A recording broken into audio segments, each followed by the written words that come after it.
નમસ્કાર વિદ્યાર્થી મિત્રો, ધોરણ 11 વાણિજ્ય વ્યવસ્થા અને સંચાલનમાં આપણે ચેપ્ટર 1 ધંધાનું સ્વરૂપ, હેતુ અને મહત્વમાં આપણે અગાઉ ભણી ગયા આર્થિક પ્રવૃત્તિ, બિનાર્થિક પ્રવૃત્તિ, ધંધો કોને કહેવાય, ધંધાની લાક્ષણિકતાઓ કઈ છે, આપણે એ બધા વિશે અગાઉ ચર્ચા કરી. આજે આપણે ધંધાના હેતુઓ કેટલા છે આપણે ખબર છે. ધંધાનો મુખ્ય હેતુ નફાનો હોય છે. નફો મેળવવા માટે ધંધાકીય પ્રવૃત્તિ થતી હોય છે. એટલે મુખ્ય હેતુ નફાનો હોવા છતાં અન્ય કેટલાક હેતુઓ, જેમાં ગ્રાહકોમાં આવેલી જાગૃતિ, રાજ્યના નિયંત્રણો અને બદલાતી જતી પરિસ્થિતિને કારણે ધંધાના એક કરતાં વધુ હેતુઓ સ્વીકાર્ય બન્યા છે. ધંધાના મુખ્ય બે હેતુઓ છે, એક આર્થિક હેતુ અને બીજું છે સામાજિક હેતુ.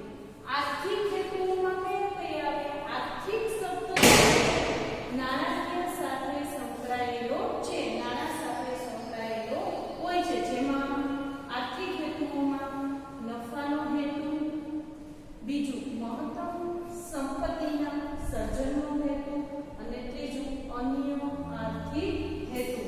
પછી સામાજિક હેતુઓમાં આપણે જોઈએ તો સામાજિક જવાબદારીનો હેતુ, રોજગારીની તકો પૂરી પાડવાનો હેતુ, ગુણવત્તાવાળી વસ્તુઓ અને સેવા પૂરી પાડવાનો હેતુ, વાજબી વેપારી મિત્ર સમૂહ અનુસરવાનો હેતુ. આપણે વાત કરી કે ધંધાનો મુખ્ય હેતુ નફો મેળવવાનો હોય છે.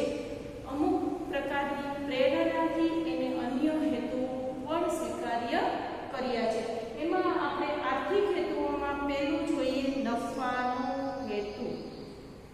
નફો એટલે તમને ખબર છે કે પડતર કિંમત કરતાં જ્યારે વેચાણ કિંમત વધુ હોય ત્યારે નફો મળે, અને દરેક ધંધાકીય એકમનો મુખ્ય હેતુ નફો મેળવવાનો હોય છે. ધંધો એ આર્થિક પ્રવૃત્તિ હોવાથી ધંધામાં જે મૂડી રોકવામાં આવે છે એ મૂડી ઉપર વાજબી વળતર મળવું જરૂરી છે. આ વળતર એટલે નફો. જે ધંધામાં મૂડી રોકવામાં આવી છે એના ઉપર જે વળતર મળે છે એને આપણે શું કહેવામાં આવે છે? નફો. ધંધાના માત્ર અસ્તિત્વ માટે આપણે અગાઉ આવ્યું કે નફો ધંધાની સ્થાપનાથી માંડીને અંત સુધી નફાની જરૂર પડે, એટલે કે નાણાંની જરૂર પડે. એટલે કે ધંધાના માત્ર અસ્તિત્વ માટે જ નહીં, પરંતુ ધંધાના વિકાસ માટે પણ નફો મળવો જરૂરી છે. નફો એ શું છે? ધંધાનું પ્રેરક બળ, કાર્યક્ષમતાની પારાશીશી અને જીવન રક્ત છે. કયું કીધું તો કે પ્રેરક બળ, કારણ કે નફો મળશે તો ધંધો કરવાની પ્રેરણા મળતી હોય છે. ધંધાનો વિકાસ પણ નફાને આધારે થતો હોય છે. પછી કાર્યક્ષમતાની પારાશીશી, ધંધો કેટલો કાર્યક્ષમ છે એ નફો કેટલો મળે છે એના અનુસંધાને નક્કી કરી શકાય છે.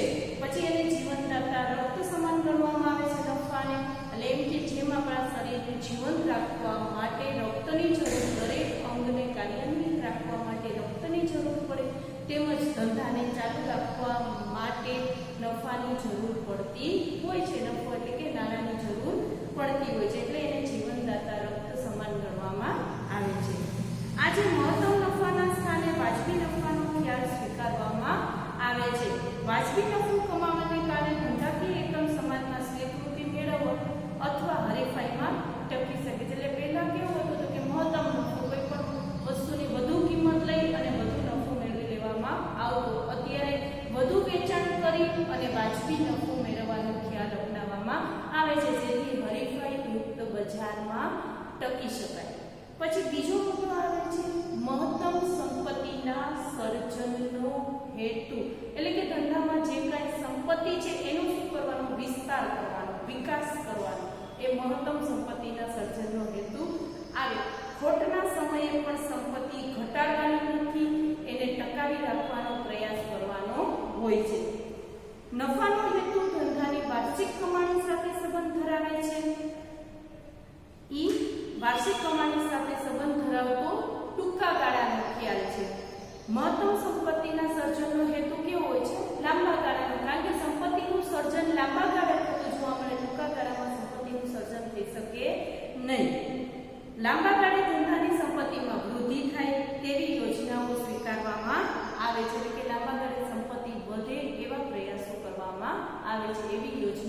ધરવામાં આવે છે.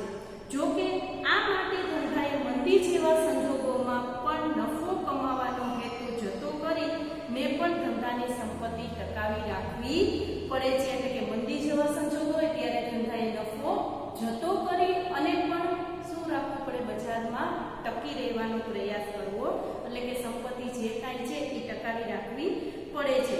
મહત્તમ સંપત્તિના સર્જનનો હેતુ ધંધાના માલિકના આર્થિક લાભ સાથે સંકળાયેલો છે, જેનો લાંબા ગાળે આર્થિક લાભ માલિકને જ થાય છે. પછી આવે છે ત્રીજો મુદ્દો, અન્ય આર્થિક હેતુઓ. અન્ય આર્થિક હેતુઓમાં તો કે ધંધાની આર્થિક પ્રગતિ અને વિકાસ કરવો, એટલે કે ધંધાની પ્રગતિ કરવાનો હોય, વિકાસ કરવાનો હોય એનો પણ હેતુ છે.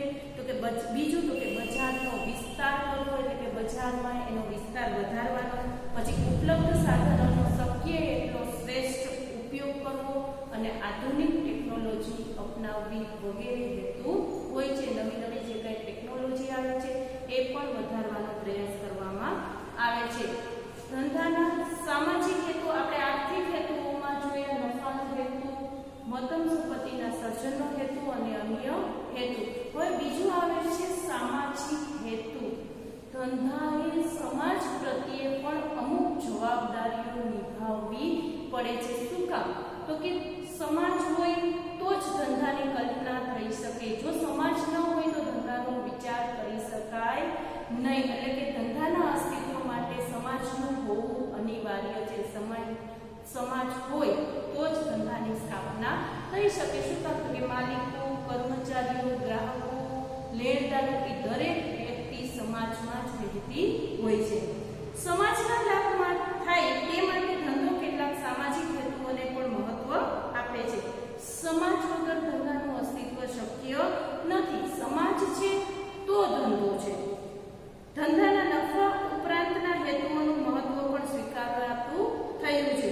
ધંધાના સામાજિક હેતુઓ આપણે જોયા. એમાં પહેલું સામાજિક જવાબદારીનો હેતુ, બીજું રોજગારીની તકો પૂરી પાડવાનો હેતુ, ત્રીજું ગુણવત્તાવાળી વસ્તુઓ કે સેવાઓ પૂરી પાડવાનો હેતુ, વાજબી વેપારી રીત રસમો અનુસરવાનો હેતુ અને અન્ય હેતુઓ. એમાં પહેલું આપણે જોઈએ તો કે સામાજિક જવાબદારીનો હેતુ ગ્રાહકોમાં આવેલી જાગૃતિ, નિયંત્રણ, ગ્રાહક શિક્ષણ અને ગ્રાહક સંગઠનને કારણે ધંધાના સમાજના જુદા જુદા જૂથોના હિત પ્રત્યે સજાગ રહેવાની જરૂરિયાત ઉદ્ભવી છે. ગ્રાહકોમાં જે કાંઈ જાગૃતિ આવી છે, ગ્રાહક શિક્ષણ અને સંગઠનને કારણે ધંધાએ સજાગ રહેવાની જરૂરિયાત ઊભી થઈ છે. સમાજના જુદા જુદા જૂથો કયા કયા હોય છે? વિભિન્ન વર્ગો, તો કે માલિકો, કર્મચારીઓ, ગ્રાહકો, લેણદારો, સરકાર વગેરે ધંધાકીય એકમ સાથે સંકળાયેલા હોય છે. અને આ દરેક જૂથોના હિત કેવા હોય છે? જુદા જુદા. માલિકનું હિત જુદું, કર્મચારીઓને હિત જુદું, ગ્રાહકોનું હિત જુદું, એટલે કે દરેકના હિત કેવા હોય છે? જુદા જુદા હોય છે. આ જુદા જુદા જૂથોના હિતોના ખ્યાલ ધંધાકીય એકમે રાખવો જરૂરી છે. પર્યાવરણની જાળવણી, કર્મચારી કલ્યાણ ધારો, કારખાનાનો ધારો, ગ્રાહક સુરક્ષા ધારો વગેરેનું ધંધાએ પાલન કરવું પડે છે. તમને એક માર્કમાં પ્રશ્ન પૂછાય કે સમાજમાં જુદા જુદા કયા જૂથો રહેલા છે, જેમાં અથવા વિભિન્ન વર્ગો કયા કયા છે, જેમાં માલિકો, કર્મચારીઓ, ગ્રાહકો, લેણદારો, સરકાર વગેરેનો સમાવેશ થાય છે. પેલું સામાજિક જવાબદારીનો હેતુ, બીજું આવે છે રોજગારીની તકો પૂરી પાડવાનો હેતુ. આપણે જોઈએ તો બેરોજગારીનું પ્રમાણ દિન પ્રતિદિન વધતું જાય છે. દરેક વ્યક્તિને રોજગારી પૂરતા પ્રમાણમાં મળતી નથી. એના માટે રોજગારીની નવી તકો ઊભી થાય તે હેતુથી કેટલાક ધંધાકીય એકમો સ્થાપવામાં આવે છે, જેથી વધારાના લોકોને જે બેરોજગાર છે એને રોજગારી મળી શકે. દાખલા તરીકે ખાદી અને ગ્રામ ઉદ્યોગ પંચ દ્વારા રોજગારીની તકો વધે તેવા ઉદ્યોગોની પસંદગી કરવામાં આવે છે, જેથી વધુ લોકોને રોજગારી એમાંથી મળી શકે. બેરોજગારોને રોજગારીની તક મળે તે હેતુથી 25 પછાત વિસ્તારોમાં ધંધાકીય એકમોની સ્થાપનાની પસંદગી કરવામાં આવે છે. આપણે જોઈએ તો પછાત વિસ્તારોમાં બેરોજગારોની સંખ્યા વધુ હોય છે, તો ત્યાંના લોકોને રોજગારી મળી રહે તે માટે પછાત વિસ્તારોમાં ઉદ્યોગોની સ્થાપના કરવાની પસંદગી કરવામાં આવે છે. પછી ત્રીજું છે ગુણવત્તાવાળી વસ્તુઓ કે સેવા પૂરી પાડવાનો હેતુ. દરેક ધંધાકીય એકમે ગ્રાહકોને જે કઈ વસ્તુ પૂરી પાડે છે એ ઉચ્ચ ગુણવત્તાવાળી હોવી જોઈએ અને જ્યારે જરૂર પડે ત્યારે એને પૂરતી સેવાઓ પણ મળવી જોઈએ. ગુણવત્તાવાળી વસ્તુઓ અને સેવાઓ પૂરી પાડવાના હેતુમાં આપણે જોઈએ તો કે સમાજના લોકો તેમની જરૂરિયાત સંતોષી શકે અને સરળ રીતે એ ઉપલબ્ધ થાય તે રીતે ગુણવત્તાવાળી વસ્તુઓ અને સેવાઓ પૂરી પાડવાનો હેતુ હોય છે. એટલે કે જે વસ્તુથી ગ્રાહકોને સંતોષ મળે અને જ્યાં જોઈએ એ જગ્યાએ એટલે કે સરળતાથી એને વસ્તુ મળી રહે એવી સેવા પૂરી પાડવાનો હેતુ ધંધાનો હોય છે. આપણે જોઈએ તો રસોઈમાં ઉપયોગી મસાલા, ઠંડા પીણા અને ખાદ્ય પદાર્થોનું ઉત્પાદન કરતા એકમોએ ઉચ્ચતમ ગુણવત્તાના ધોરણોનું પાલન કરવું જોઈએ, કારણ કે એ વ્યક્તિના આરોગ્ય સાથે સંકળાયેલા હોય છે. જે ઉચ્ચ ગુણવત્તાવાળી વસ્તુનો જ ઉપયોગ કરવો જોઈએ એ પણ ધંધાના હેતુમાં આવે. સામાજિક હેતુ ધરાવતા કેટલાક એકમો વાજબી ભાવે વસ્તુઓ અને સેવા પૂરી પાડવા પ્રતિબદ્ધ હોય છે. બીજું તો કે ગ્રાહકોને જે સેવાઓ પૂરી પાડવામાં જે સેવાઓ પણ એને વાજબી ભાવે પૂરી પાડવી જોઈએ. દાખલા તરીકે વસ્તુના વેચાણ પછી ગ્રાહકના ઘર સુધી વસ્તુ પહોંચતી કરવી, વસ્તુની ગોઠવણી કરવી. એટલે વસ્તુ આપણે ફ્રીજ અને ટીવી લીધું હોય તો આપણે અહીંયાથી જાતે ન લઈ આવીએ તો શું કરે, કોઈ પણ ધંધાર્થી હોય, કોઈ શોરૂમ હોય તો અહીંયાથી વસ્તુ આપણા ઘર સુધી પહોંચાડી દેવામાં અને આપણે કહેવામાં આવે આ જગ્યાએ વસ્તુની ગોઠવણીનું કાર્ય પણ એ કરતા હોય છે. પછી ચોથું આવે છે વાજબી વેપારી રીત રસમો અનુસરવાનો હેતુ. એટલે કે વાજબી વેપારી રીત રસમો એટલે કે વસ્તુના કાળા બજાર ન કરવા જોઈએ, સંગ્રહખોરી ન કરવા જોઈએ, ગેરમાર્ગે દોરતી જાહેરાતો ન આપવી જોઈએ.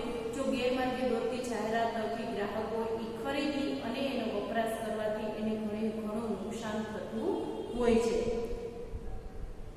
વસ્તુના કાળા બજાર, વસ્તુનો સંગ્રહ કરવો, ગેરમાર્ગે દોરતી જાહેરાતો વગેરેને ધંધા માટે અયોગ્ય રીત રસમો ગણવામાં આવે છે. જો કાળા બજાર કરવામાં આવે તો શું કરવા, વસ્તુ એને કોઈ એના કરતાં વધુ ભાવે વેચવામાં આવતી હોય, બજારમાં એની અછત ઊભી કરી અને એનો સંગ્રહ કરી અને પછી બજારમાં મૂકવામાં આવતી હોય છે, કારણ કે જેથી એ વસ્તુની ઊંચી કિંમત લઈ શકે. ગેરમાર્ગે દોરતી જાહેરાતોમાં આપણે ઘણી વખત ટીવીમાં સિરિયલોમાં જોતા હોય કે અમુક પ્રકારના પીણા પીવાથી તમારે ઓટોમેટિક શક્તિનો સંચાર થશે, તો એ ગેરમાર્ગે દોરતી જાહેરાત છે, કારણ કે એનાથી આપણે એ પીણું પીવાથી એવી કોઈ અસર થતી નથી. એટલે કે એવી જાહેરાત કરવી એ અયોગ્ય રીત રસમ ગણવામાં આવે છે. જરૂરિયાતવાળી વસ્તુઓને કૃત્રિમ અછત ઊભી ન કરવી જોઈએ, એટલે કે સંગ્રહખોરી કરવી જોઈએ નહીં. ગ્રાહકો અને સમાજના કલ્યાણ માટે ધંધાકીય એકમે વાજબી વેપારી રીત રસમો અનુસરવાનો હેતુ રાખે છે, તો એ વધુ સમય બજારમાં ટકી શકે.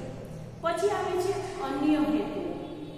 અન્ય સામાજિક હેતુઓમાં તો કે ધંધાકીય એકમે સમાજમાં પોતાની આગવી ઓળખ મેળવવા માટે શું કરવું જોઈએ, સમાજમાં પોતાનું અગાઉથી નામ લેવાય એટલે કે આગવી ઓળખ પ્રતિષ્ઠા માટે શું કરે તો કે ઉત્પાદન ક્ષેત્રે નવા સંશોધનો હાથ ધરવા જોઈએ.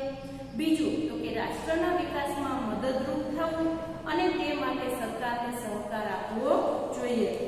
કર્મચારીઓને વિવિધ રીતે ઉત્તેજનો પૂરા પાડવા અને તેમના માટે કલ્યાણકારી યોજનાઓ અમલમાં મૂકવી જોઈએ. કે ધંધાના આર્થિક અને સામાજિક હેતુઓમાં આપણે જોઈએ તો કે આર્થિક હેતુઓમાં નફાનો હેતુ, મહત્તમ સંપત્તિના સર્જનનો હેતુ અને અન્ય આર્થિક હેતુ. જ્યારે સામાજિક હેતુઓમાં તો કે સામાજિક જવાબદારીનો હેતુ, રોજગારીની તકો પૂરી પાડવાનો હેતુ, ગુણવત્તાવાળી વસ્તુઓ અને સેવાઓ પૂરી પાડવાનો હેતુ, વાજબી વેપારી રીત રસમો અનુસરવાનો હેતુ